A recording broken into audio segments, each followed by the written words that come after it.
In the most expensive game of chicken in human history, progressive Democrats held strong and dealt an embarrassing blow to Washington's most powerful woman.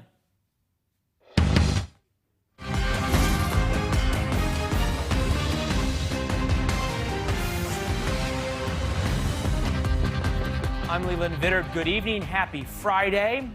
Every day this week was going to be the day for a vote to change the social contract in America between all of us and the government.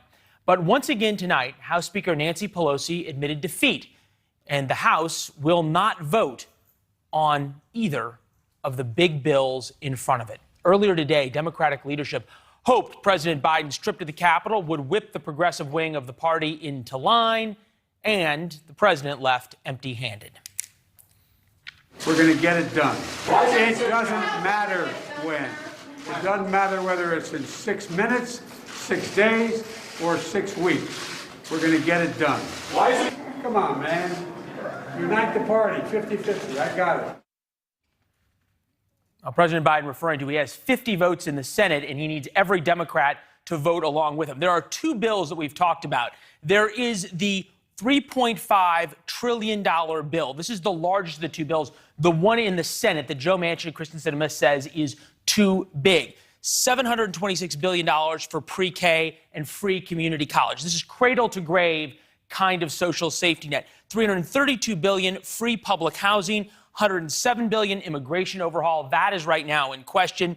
$135 billion in climate funding, $3 billion in a tree planting program, and the pork goes on. Moderate Democratic Senators Joe Manchin and Kristen Sinema say that bill is too much and are holding out, thus the impasse. We have congressmen from both sides of the aisle standing by on Capitol Hill. We start with Niall Stanage, White House columnist for our partners at The Hill. Niall, appreciate you being with us. This is the question, I think. Did President Biden think he was going to get to a deal and it didn't happen, or did he actually go down to Capitol Hill not knowing if there was a deliverable? I think he went down knowing that he might not get this across the line anytime soon. In fact, he sort of backed off from pressuring the progressives. He said that there didn't really have to be a vote in his mind on the smaller of these deals. Progressives are going to be happy about this because basically the linkage between the smaller traditional infrastructure package and the big social safety net bill is back. That was something that moderates had tried to destroy. So he sided with the progressives in this. I'm wondering who gained in political capital on this other than the progressives? Is it President Biden or is it Nancy Pelosi?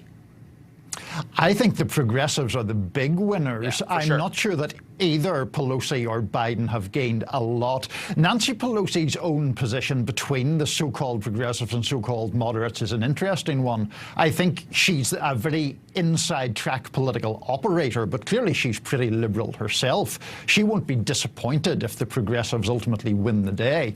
But the question is, will this stuff get passed? People like myself get very obsessed with the inside baseball, but what voters care about is this stuff going to happen or not, and how is it going to affect my life? Yeah, we got Democrats and Republicans coming up right after you to talk about just that. Niall, thank you very much. President now working to unite the country, his own party. We talked about the progressives here. With that, we bring in Congresswoman Debbie Dingell of the Progressive Caucus, also a deputy whip. Good to see you, ma'am. We appreciate it. We've been saying all along this week, you never bet against Nancy Pelosi. She thought she was going to be able to get to a deal and force a vote. You all brought her to her knees in the Progressive Caucus. How'd you do it? How'd she miscalculate?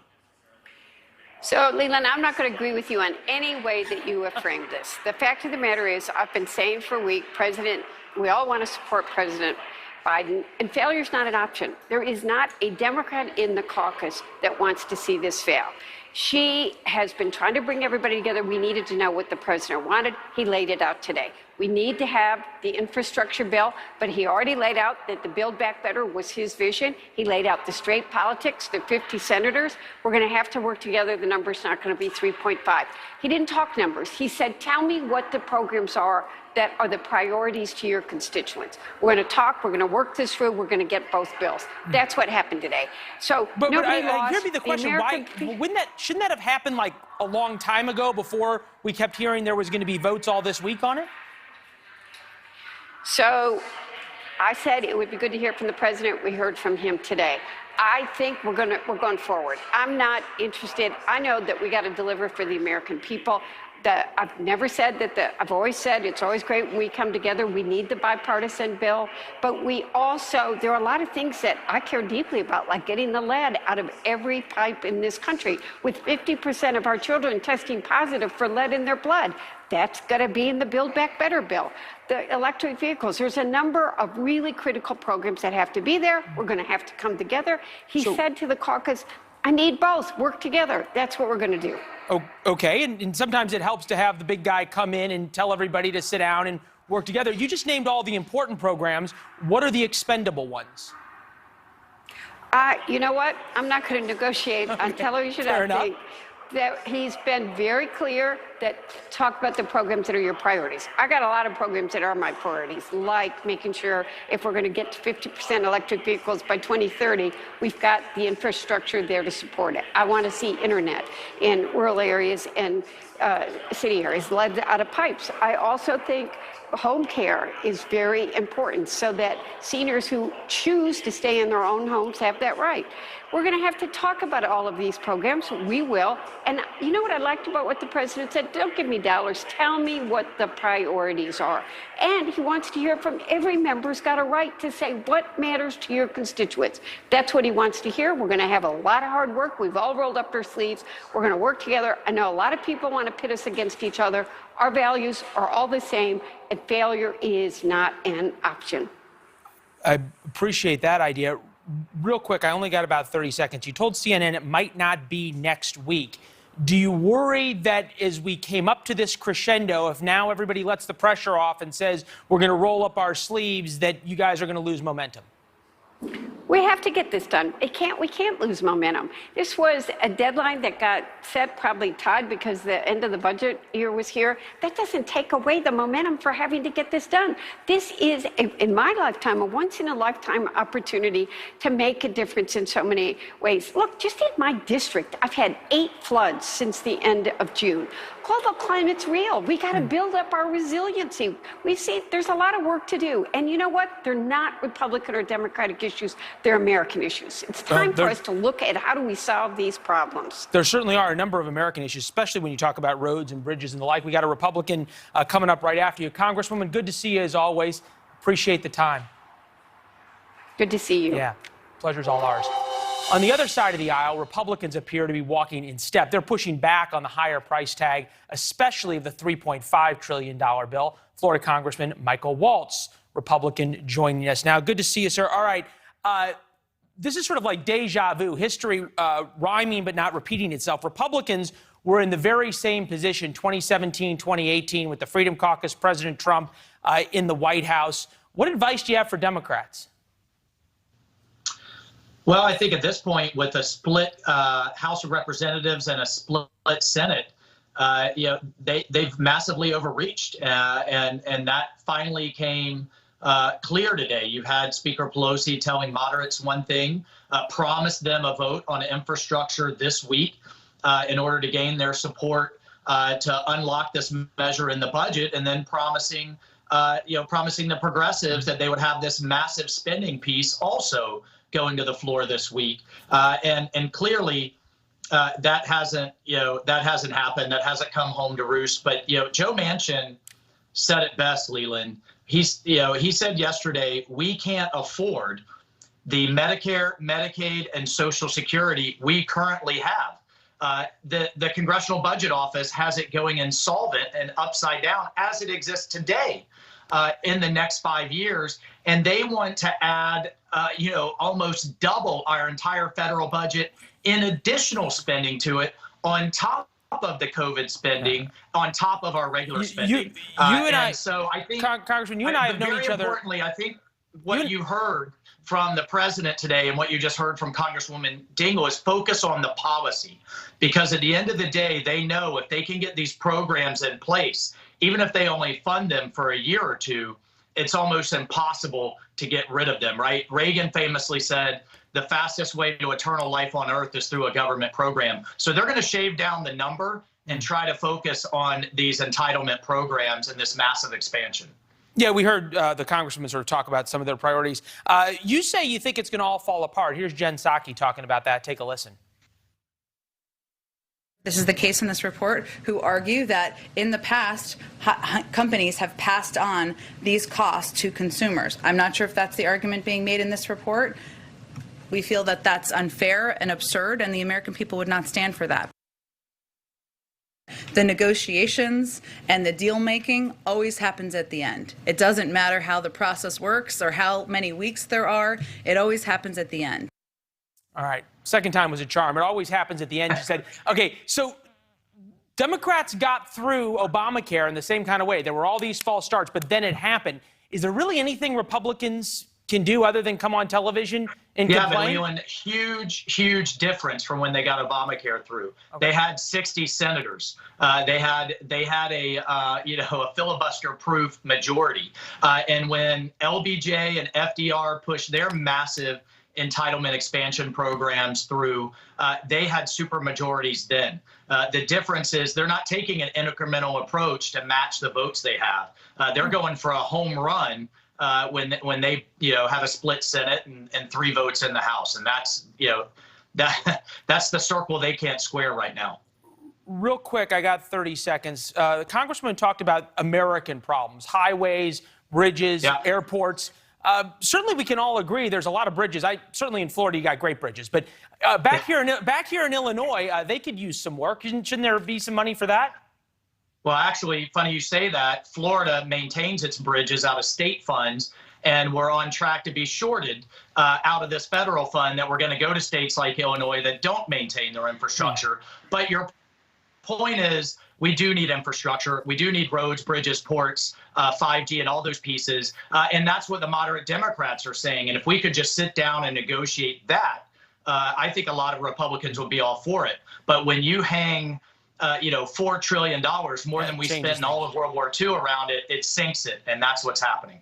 Speaking of a moderate Democrat, Dan Kildee, one of the more moderate Democrats, the chief deputy whip, coming up just after you. Good to see you, sir. Thank you. All right. Thanks so much. Pleasure. We told you not to bet against Nancy Pelosi. Now this spending bill deal seems to be on the horizon. So how progressives got the speaker to blink? We're going to go inside the caucus room. But first, China unveiled some troubling high-tech weaponry this week. The good thing, the U.S. has something under its sleeve. We're going to show you the new technology from the United States when we come back.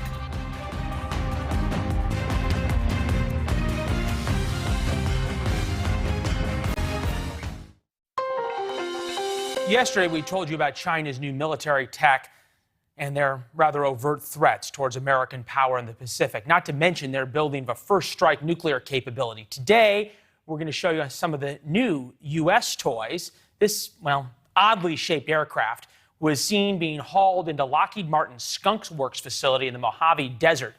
I've never seen anything that looks like that. For those of you who may not know what Skunk Works is, it's the top secret division of the aerospace company that's responsible for several of the military's most successful weapons, including the U-2 spy plane, the SR-71 Blackbird, and the F-22 Raptor, among others. Retired General Jerry Boykin seen firsthand what Lockheed's aircraft can do, former Undersecretary of Defense for Intelligence. Nice to see you, General. Thank you. Good to be with you, Leland. That thing kind of looks cool and scary at the same time. Looks like something from a Star Wars movie, doesn't it? But I don't know what it is. I'm not sure exactly what it is. I can tell you only the people that are read into the program associated with this could probably identify that and tell you what the capabilities of it are. But nonetheless, if that's not a doctored video there, what that represents is a major breach of a very classified location and program, and that's a very serious thing. You kind of have to wonder how somebody there had a phone to record it. One idea that we sort of pitched around was this concept that given all the Chinese saber rattling and them talking about their new stealth drone and their air show, what a perfect time to leak something like this, right? Yeah, it would be, and there's always that chance that this was a deliberate leak. As my view is that it's kind of amateurish, and we need to also understand that every entity of our society is infiltrated by Chinese espionage agents. They watch us. They're in our universities. They're in our government. They're in our industry. They're in just about everything in our all over our society. So they know a lot more about us than we know about them. Although we do know quite a bit about them, they know a lot more about us than we do about them. And I would say that if this was a deliberate leak, what we're trying to do is convince them that we have something that would offset any first strike thoughts that they might have. Well, at a time like this, that may be something worth convincing them. You go to a point about who might know about this. The editor for Aviation Week, he's the defense editor for Aviation Week, tweeted this about this video. I showed this to General Mark Kelly, Air Combat Command Chief. His immediate reply was that he had no idea what it was. And then he took my laptop and stared about it for 20 seconds. His expression was, the reporter's impression, somewhere between confused and impressed. So that goes to the idea that there's people at the Air Force who don't even know what this is, if it's true. Yeah. Look, these programs, these stealth programs especially, which we've been doing now for 40 years, these stealth programs are some of the most highly classified programs that our government funds. And for something to leak like this, it represents a major espionage coup for somebody. It could be the Chinese, but just looking at this and listening to it is no indication as to who took this. But whoever took it, if it's real, if this is actually on one of those classified sites where we test stealth technology, whoever this was, if they finally figure it out, they're going to spend some time in Leavenworth. It's an interesting concept. General, those kind of thoughts are why we have you, sir. Thanks. Enjoy the weekend. Good to be with you, Leland. You too. Pleasure was all ours. It's been nearly 2 weeks since Gabby Petito's body was found in Wyoming, and still no one knows where her boyfriend is. At least that's what the family says. New reporting about what her family may or may not be telling the truth about. Plus, did progressives blink, or was it moderates who bended? How the tune on the spending plan has changed since the president's visit to Capitol Hill. It's not about the conflict itself, it's how you resolve it. And we're resolving it. It just happens to be in a public fashion. But no, we're not in disarray. Some of us lose our jobs over it, myself included. What a heck of a career in Congress we would have had. Conversely, if we don't get it done, what a shameful career in Congress.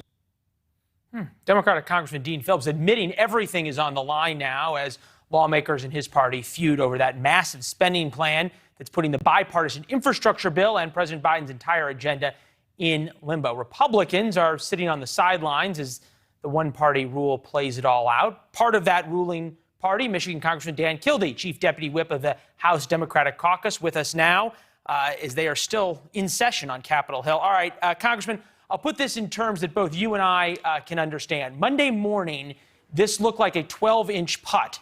And Friday afternoon, you guys are still on the green, and the ball's going back and forth. What went wrong? Well, it was not really going to be that easy. It might have been a 12-inch putt for you, because I know you're a great putter. But for most people, it was a chip shot. This has been tough. We have big differences within our caucus. We share the overall goal, but the president today, when we met with him, made it clear that in order to move forward, everyone's going to have to give a little. Progressives are going to have to give on the total size of the Build Back Better piece of this. The moderates are going to have to give in the sense that they'll have to wait until we can get the other piece put together, the Build Back Better Act, before moving forward on the bipartisan infrastructure deal. That's a compromise between Democrats that I think we can get to, but this has not been easy. There's no question about it. It's been tough. No, it really hasn't. It was interesting to hear from Dean Phillips when he really admitted some of us might lose our job over this vote, talking about moderates. Are there any moderates that you're talking to in the caucus who are up in 2022, obviously, in swing districts, that are secretly happy that they don't have to now vote for a $3.5 trillion spending bill? Not so much. What I'm hearing from them is that what they're worried about is going home having not done anything at all. I think a more modest, as much as $2 trillion can be considered modest, a more modest Build Back Better Act. I appreciate that you're admitting that. There's not many who will admit that $2 trillion is modest and smile a little bit. Yeah. But it's a significant thing. And even this is what I've been telling a lot of my progressive friends, too. Let's sort of all realize what we're talking about is a pretty substantial investment. A big investment in infrastructure, a big investment in some of the policies that Democrats have been pushing for a long time. And I think sometimes we get wrapped around our own sets of expectations as opposed to just looking at this and realizing, this is a big, tough challenge. It's going to take a little give and take. It's pretty hard for us to argue that we need to act in a more bipartisan fashion if we can't figure out a way even to bridge the differences within our own party. And that's what I've been pushing for. Fair enough. This would be the question. Everybody says, oh, now we can take some time and negotiate and come together. What happened between thinking that this was something there was going to be a vote on Monday, and now all of a sudden we need more time? Debbie Dingell was on saying, I'm not even sure if this is going to happen next week. The president's saying, I'm not sure if it's going to be in 6 weeks. Was there a miscalculation? Did everybody think the progressives were going to cave and they just didn't? I think the thing that changed is that until recently there was some lack of clarity on what the two Democratic senators, I guess I don't like the term, but call them holdouts, Senator Sinema and Senator Manchin, what they might be willing to accept. And what I've been frustrated with is that until now, this is more for Senator Manchin, been more willing to say what he opposed than be clear about what he would support. Now we know a little bit more about what he could support. That's the basis of the negotiation. So that really did change. That's one change. The other change, which I'm grateful for, and I've encouraged it, is that the president realized that if we're going to pull this together, he's going to have to be the one to do it. I think his inclination was to see if the House and Senate could work this out together as long as we were moving in the right direction. I talked to him on Wednesday night during the baseball game. We talked a bit about this, and I encouraged him to get as involved as he could. I'm not suggesting I was the one who tipped the scale on that, but I agree with him being more involved. I think that's a big game changer for us, too. So far here, you've been both humble and modest and honest in this interview, which is something that never happens when you're interviewing members of Congress. I appreciate it. So we're going to give you one more question. You said you didn't like calling Manchin and Sinema holdouts. And this sort of brings up this question because there's a divide in your caucus among the progressives, and they don't now like the term moderate. This is Hannah Trudeau over at the Hill reporting that some options being discussed among progressives who are searching for consistency in a term because progressives attempt to purge the word moderate from the party's lexicon. Conservative Democrats, right-wing Democrats, corporate Democrats. Have you been called any of those? And if so, do you have a preference? I've been called every name you can think of. I like to let people identify who they think they are for themselves. My view is I'm pragmatic, and we can have all sorts of ideology. And what I've suggested, and this is true in almost every debate we have here, bring whatever ideology you want to bring to the conversation. But if it's only going to be a conversation about your ideology and not an effort to practically resolve the differences between all of us and actually move the ball forward, then your philosophy is nothing more than a philosophy, and you can go off and be a philosopher.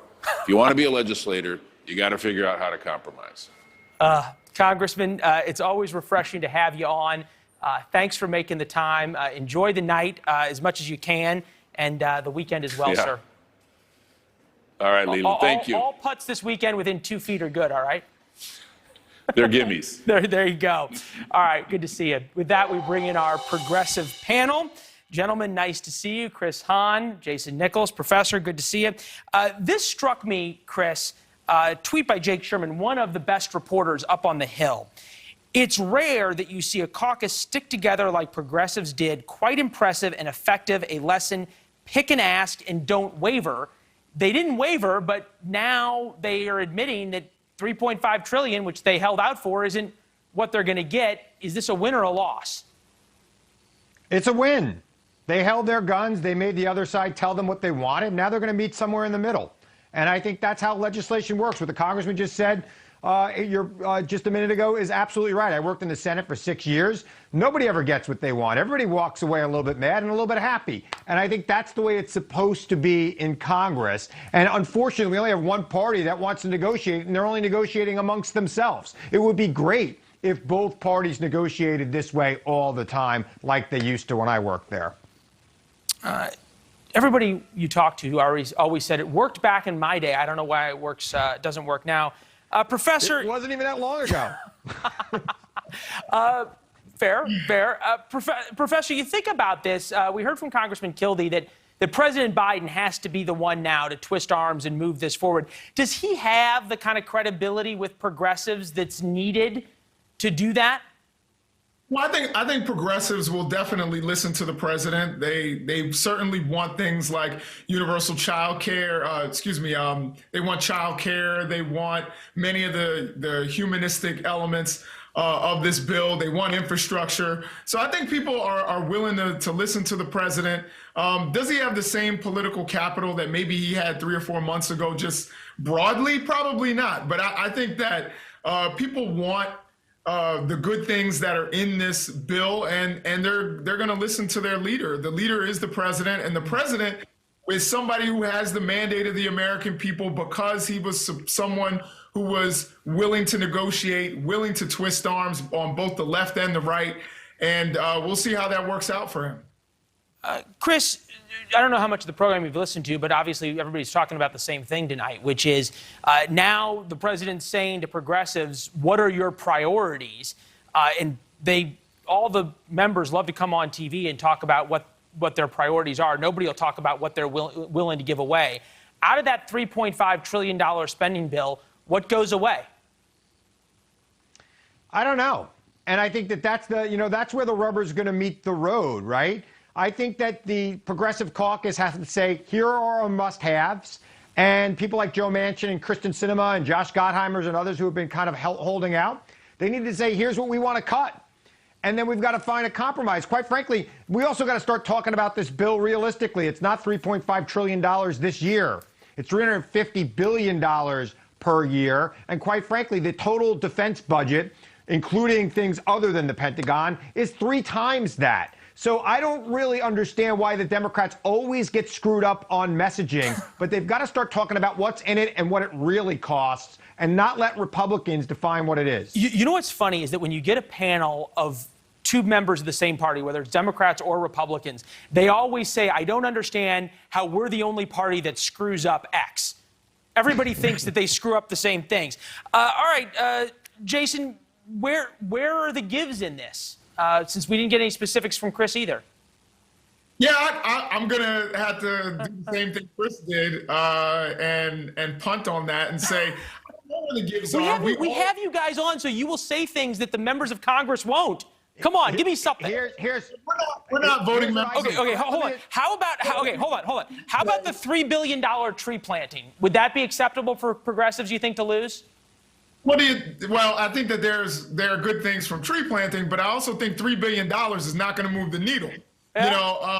So if you want to say, hey, give up $3 billion, that's not going to take us anywhere. But I think one of the things that we need to say about Senator Manchin and Senator Sinema, Senator Manchin is just throwing out an arbitrary number. He just said, I'll do 1.5 trillion. Didn't say, line item what it was that he wanted. And then when you talk about what he wanted to take out even. And then Kristen Sinema said absolutely nothing. So it really feels like they're just being obstructionists to this whole process and creating a mess without actually say what it is that they want. And I agree with Chris about messaging that the Chris, Democrats. Jason, I got 30 seconds for Chris for a final thought. Look, we got to have, you remember that movie Dave, where everybody got around the table and they cut things out of the budget? That's got to happen here, right? Some things don't have to cost $300 billion. Maybe they cost $200 billion. Let's just figure it out. You could slice a little bit off of a lot of things, and we could come to an agreement. I got bad news for you. That was a movie. Evidently, it's not real life. It was a great movie. Kevin Kline, great American there playing the president. Good to see you, fellas. A lot more to talk about as the sausage is made on Capitol Hill over the coming weeks. Get this. One of America's oldest gun makers is up and moving after more than 150 years. We'll tell you where they're going and why.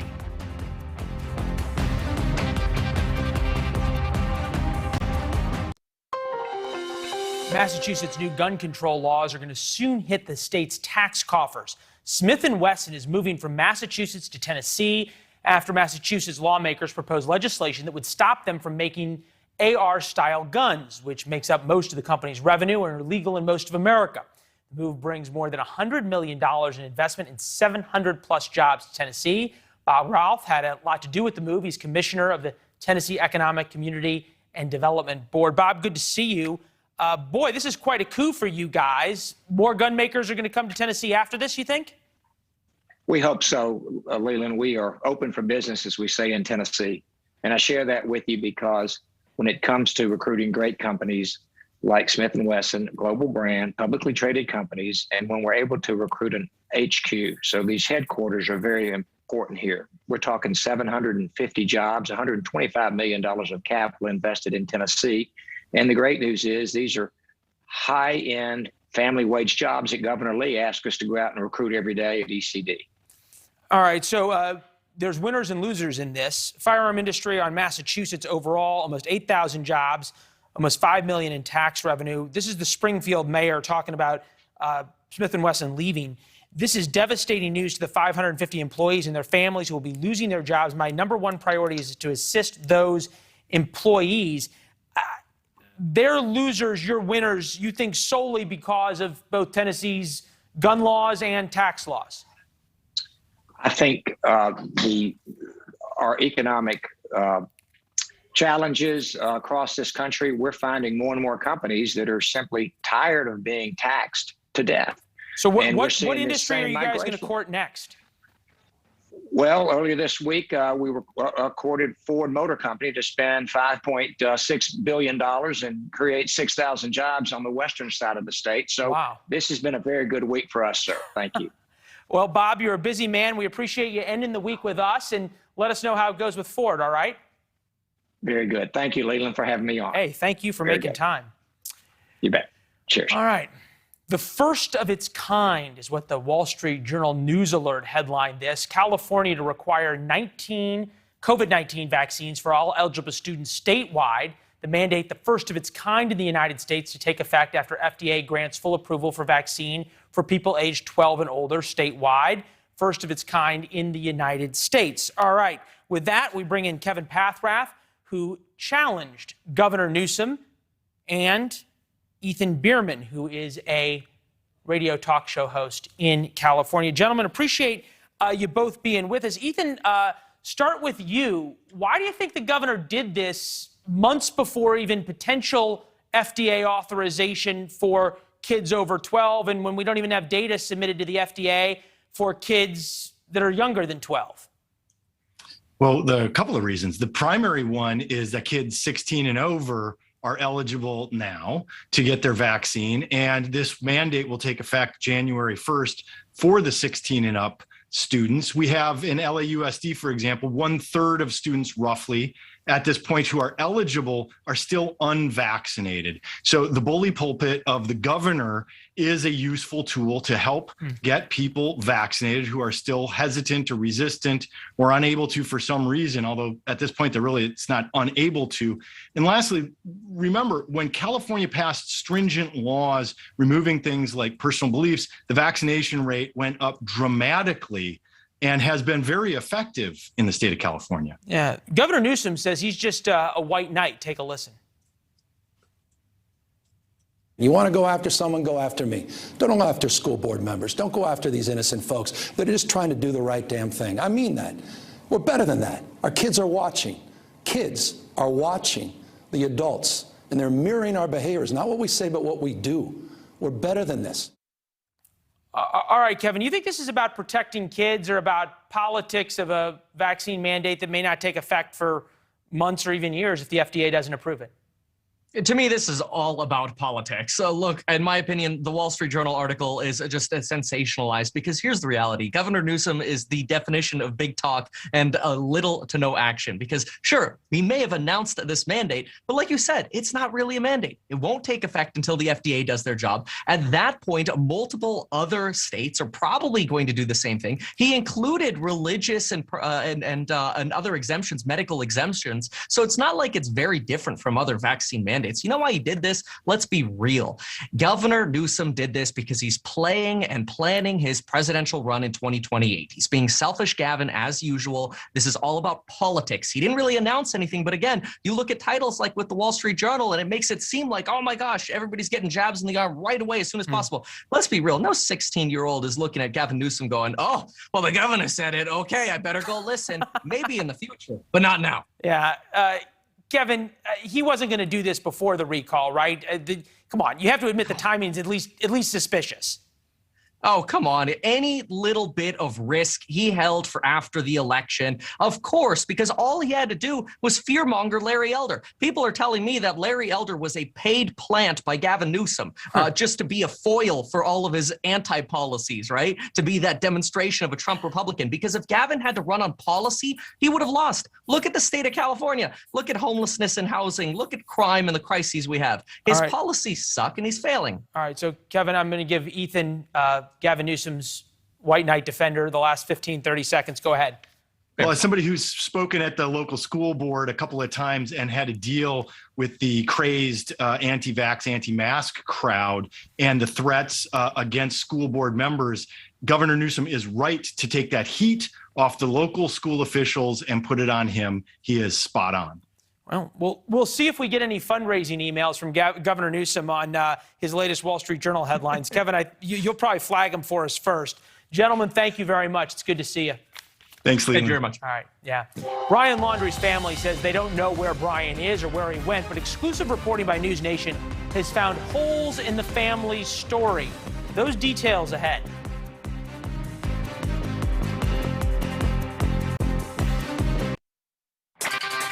I haven't been able to talk to him.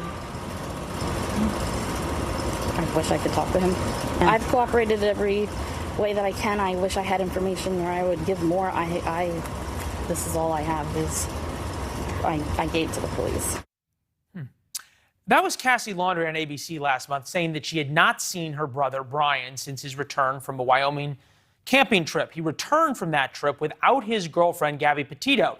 She's dead, and he is on the run. But News Nation's Brian Enton has reported exclusively that Cassie, in fact, saw her brother twice since his return. Once at a campsite and then again at her house. With that, we bring in Kevin Belkin, criminal defense attorney in New York, who deals a lot in these kinds of cases. Kevin, great to talk to you. Appreciate it. Lying to the media is not a crime. Lying to the police is. Is this a problem for Cassie? Well, it is a little bit of a problem. She should not be making statements in any form, anywhere where it can be documented. The reality is she could face some sort of exposure as an accessory after the fact if it turns out that her or her parents were involved in any way in hindering his prosecution or helping him evade arrest. So what the arc here of dealing with these family members, Cassie and then specifically the parents, are you surprised that we haven't seen any of them be walked out in handcuffs? I mean, look, the reality is there's a threshold that you have to establish for arrest, and we hear it all the time, and that's probable cause. Without probable cause, which all it means in layman's terms is that probably these people helped commit a crime. So what would be probable cause for arresting the parents or the sister for helping Brian elude law enforcement? Maybe if there was a transaction where they could prove that they helped him buy a cell phone or that they got him cash in some form. Okay, got him cash, gave him money. What about lying to the police? Well, look, depending on, it's definitely a crime to lie to law enforcement. And that's why, as a policy at my firm, just don't speak to law enforcement. You have no obligation to speak to law enforcement. And should you choose to speak to law enforcement, you should do so under no circumstances without the aid of counsel. Yeah, we understand that they have lawyers. And in fact, one of them sent a statement to Brian Entin, who's done some incredible reporting on this, saying that any conversations that Cassie had with the news media may have been misconstrued. She definitely told police that she saw him before he disappeared. Where does this story go in terms of looking for Brian Laundrie? At some point, the leads fizzle out, right? The leads fizzle out, and they're going to start looking more and more at the parents and the sister. And she really should be making no statements, because if at some point it comes out that she made this set of inconsistent statements, it's going to damage her, because if she has to testify at trial, her credibility has already been burnt. Yeah, September 1st, she saw her brother. September 6th at Fort DeSoto Park. And then I think it was on the 11th or 12th that we realized Gabby was missing. It was a week ago or so that Brian disappeared. If you're law enforcement here going through this search, do you start thinking that Brian may not be alive? It's not worth the amount of resources we're putting into this? I mean, I think it's certainly worth it. We can't just let murders go unanswered for in a civil society. It has to be looked into, if at a very least, it provides a disincentive from people acting like this in the future. People have to know that there are consequences for their actions, and extreme actions deserve extreme consequences. That's not what you really expect to hear from a criminal defense attorney, right? That's true, but if you're around enough criminals for long enough, you start to see the other side of things. Oh, okay, fair enough. The parents say they've given everything they can to the FBI. They've washed their hands of doing anything wrong here. They say Brian left. At that point, is their liability over? I mean, look, their liability could be just beginning, since they've given substantial statements to law enforcement. Should those statements be proven false at some point, it is a crime to knowingly mislead federal law enforcement. And the fact of the matter is, the old saying, any statement can and will be used against you, is there for a reason. Because whatever you say, there's going to be a record of it. And if a case ever goes to trial, you better be completely consistent with those prior statements you've given. Yeah. Hey, Ken, great conversation. Thank you very much. We appreciate it. Good to see you, as always. The search for Gabby Petito continues. The coverage on News Nation will, of course, continue as well. Have a great weekend. Dan Abrams Live is next.